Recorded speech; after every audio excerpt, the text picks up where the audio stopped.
the previous video, we started with classification of colloids, and the first type of classification that we discussed was on the basis of physical state of dispersed phase and dispersion medium.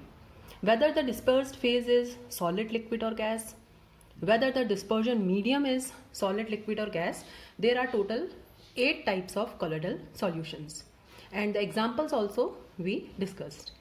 Now today we are taking the second classification, that is on the basis of nature of interaction between dispersed phase and dispersion medium. Okay, means what type of interaction? Interaction means what type of attraction is there. So on the basis of interaction between dispersed phase and dispersion medium, whether they are having strong attraction, whether they are having repulsion. So we are going to discuss the second type of classification. Now on the basis of nature of interaction between dispersed phase and dispersion medium, there are 2 types of colloidal solutions. The first type is lyophilic and the second type is lyophobic.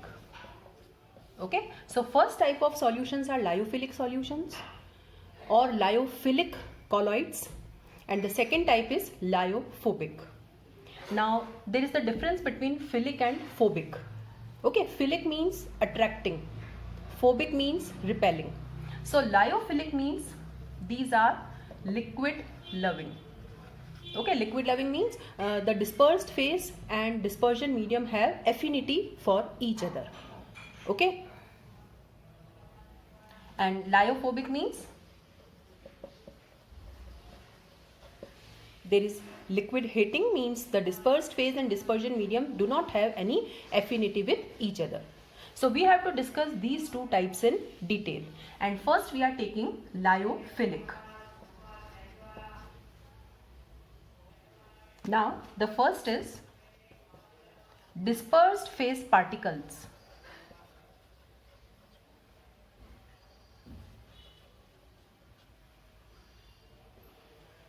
have great affinity with the dispersion medium.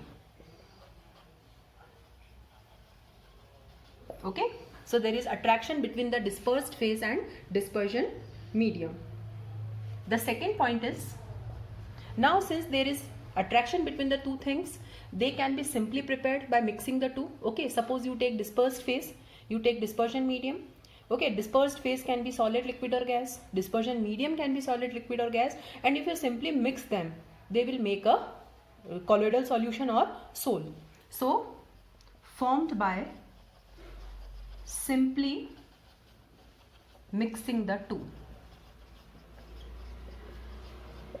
Okay, so simply if you mix the dispersed phase and dispersion medium, they are easily prepared. So the preparation is easy. The next is, these are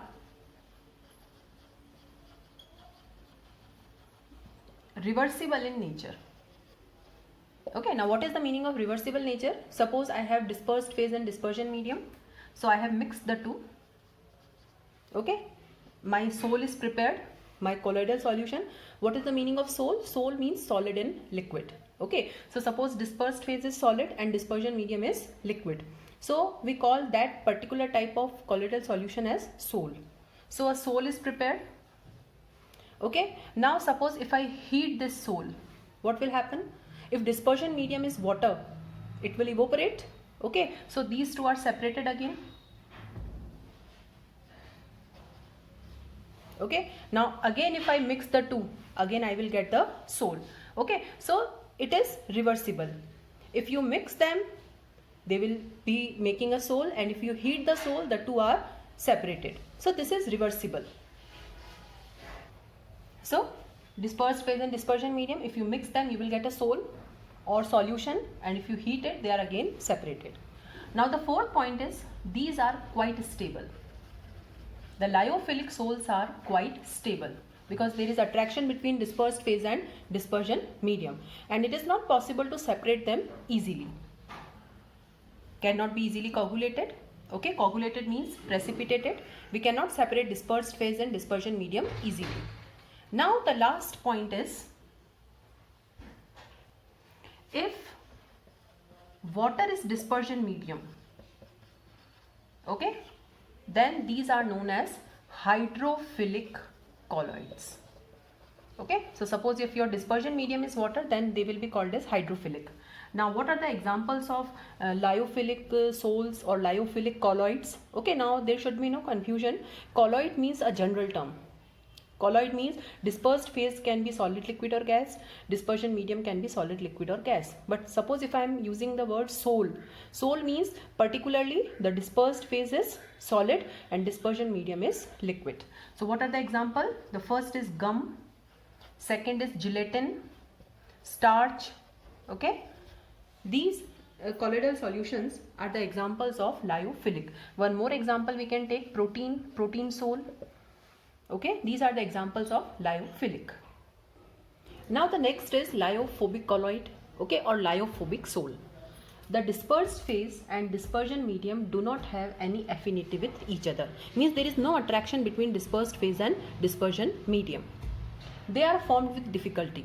Since there is no attraction between the two, it is not possible to mix the two. Suppose if I say mix oil and water, it is not possible to mix them easily. And if we mix them, what will happen? After some time they will separate out. Okay, so lyophobic are this type only. Okay, oil in water is also a type of lyophobic only. Okay, so they are formed with difficulty and we have to use some special methods for preparing them. These are irreversible in nature. Irreversible means once separated, they cannot be mixed to form the sol again. So suppose if you have mixed the two by any method, you have prepared a lyophobic sol, and if you have separated the two, they will not be mixed again to form the sol. They are unstable. As I told you that if you mix oil and water, once they are mixed, but if you keep that for some time, they will separate. So they are unstable and they need some stabilizing agents for their preservation. So we have to add some stabilizer, okay, for preserving them or for storing lyophobic colloids. If water is dispersion medium, they are known as hydrophobic. So hydro means when the medium is water. Now what are the examples? Metal sols. Yes, gold sol, silver sol, platinum sol. Yes, we can make their sols. We can make their solutions. Okay, it is possible to make gold sol, means gold in water. Okay, and since the method is a special method only. Okay, arsenic sulfide sol, ferric hydroxide sol. So mostly metal sols, and these hydroxides and sulfide sols are the examples of lyophobic colloids. So this is the basic difference between lyophilic and lyophobic. So this was the second classification. Now from this topic you will get a theory question only. You can get a difference question. Okay, you can get this type of question that give an example of lyophilic and lyophobic colloid like this. Now the third type of classification is, this is the last classification, that on the basis of type of particles of dispersed phase. Okay, that what type of dispersed phase particles are there, and remember what is the particle size in colloidal solution? 1 to 1000 nanometer. This is the range. Okay, so which type of particles are there, whether they are small, whether they are large? We have three types of colloids. First is multi-molecular colloids, the second is macromolecular colloid, and the third is associated colloid. And from the examination point of view, these are very important. Okay, we can get a short note question on them, and this associated colloid is especially important. So we'll discuss them one by one. Now multimolecular colloid means on dissolution, the atoms or smaller molecules of particle size less than 1 nanometer aggregate to form particles of colloidal size. So basically here the particle size is less than 1 nanometer. Okay, small particles are there. Okay, now these particles are less than 1 nanometer. Now less than 1 nanometer means they belong to which category? To solution, or we can say they belong to the category of crystalloid. Okay, but suppose if I mix these particles in dispersion medium, suppose if I take water or any other medium, what will happen? These particles will aggregate to form a cluster like this. Okay, now earlier it was individual particle. Now as a whole the size will be counted. Now the size is greater than 1 nanometer. Since they have formed an aggregate, a cluster is formed. And what is the size of this cluster? Definitely more than 1 nanometer. So now this will belong to the category of colloids. Okay, so we can say that basically these are not true colloids, because initially the particle size is less than 1 nanometer, but because of the formation of cluster, they are now in the range of colloidal solution. Now what are the examples here? Sulfur sol. Okay, now what is the formula for sulfur? S8. Now S8 means 8 atoms of sulfur are making a cluster. So particle size is more than 1 nanometer. The second example is gold sol. Okay, in gold also the particles are very small in size, but they form cluster. So this is the meaning of multi. Multi means many molecules or many atoms are joining. Okay, multi-molecular colloids. Now these are the substances which have big size molecules. Big size molecules means which are called as macromolecules. Means the particle size is more than 1000 nanometer, but on dissolution they form particles of colloidal size. Okay, and the big size molecules or polymers are very large in size. These are also known as polymers. Suppose this is the particle size. Okay, now particle size is greater than 1000 nanometer. Okay, means it belongs to the category of suspension. And if I mix this in dispersion medium, what will happen? The particles will break into smaller particles. Okay, now the particle size is 1 to 1000 nanometer. Means now it belongs to the category of colloids. Okay, so this is the meaning of macromolecular, means the particles break on dissolution. Now what are the examples here? The examples will be of polymers only. Okay, so examples are rubber, okay, protein, starch. Okay, now these are natural polymers. We can have some more examples, that is plastic, okay, nylon, etc. Okay, so these are basically polymers, and after dissolution they break into smaller particles. So these are the two types, multimolecular and macromolecular. Now we'll move on to the next type, that is the last type, associated colloids. Now the third type is associated colloids. These are the substances when dissolved in a medium behave as normal electrolyte at low concentration. Now normal electrolyte means true solution. Okay, the particle size will be less than 1 nanometer, but at higher concentration behave as colloid due to the formation of aggregated particles. Okay, now it appears that this is similar to multimolecular colloids, but there is a difference. The multimolecular colloids are found at all the concentrations. Whether the concentration is less, whether the concentration is more, the particles will be aggregated. But here, when the concentration is less, the particles will remain separate. True solution. But when the concentration is more than a particular level, they will form a colloid. And the aggregated particles which we are getting, they are called as micelles. Okay, so now this associated colloid is very important because we have to discuss how micelle formation occurs, and we'll take one example. The best example of associated colloid is soaps and detergents. Okay, so we'll take the example of soap for explaining the formation of associated colloid or formation of micelle. Now what is soap? Soap is sodium or potassium salt of higher fatty acid. Okay, now for example C17H35COONA. Okay, now this is sodium salt of, now how many carbon atoms are there in this acid? 18, and this is known as sodium stearate. Okay, sodium oleate is also there, sodium palmitate is also there. So soaps are sodium or potassium salts of higher fatty acids. Now when soap is dissolved in water and the concentration is less, it will behave as true solution. It will show all the features of true solution. But when the concentration is more, it will behave as a colloid. Now, how it happens? Let's see. Now, before starting with micelle formation, two important points are there. The formation of micelle takes place as a particular temperature, which is called as Kraft temperature, denoted by Tk. And at a particular concentration, I told you that one barrier is there, one limit is there. And that particular concentration is CMC, critical micellization concentration. Now, what is the value of CMC for soap? It is, you see the value, 10 to the power minus 4 to 10 to the power minus 3 moles per liter. Means the value is very less. It means when the concentration is above this concentration, the soap will form an associated colloid or micelle. Okay. So now let's discuss how micelle formation occurs or how micelle looks like. Now, mechanism of micelle formation, how micelle is formed. So suppose this is the example of soap C17H35COONA, that is sodium stearate. It is dissolved in water. So it will split into two parts, C17H35CO-. Now this is stearate ion and this is sodium ion.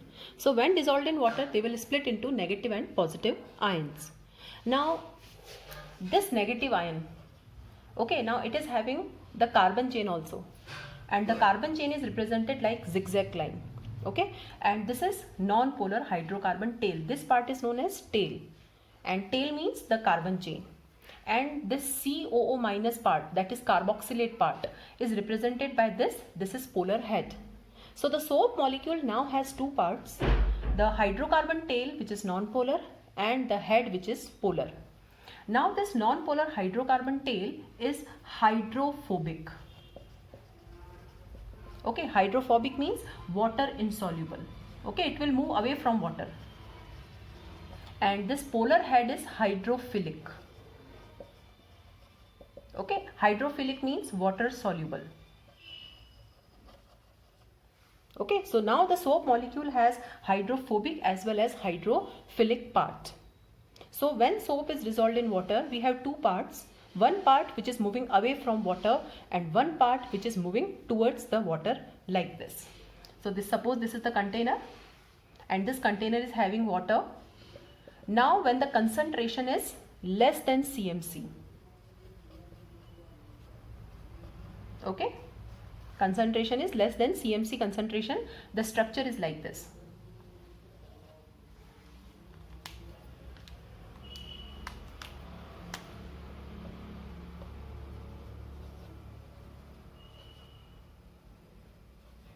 Okay, now you can see the tails are pointing upwards from water and the heads are pointing towards the water.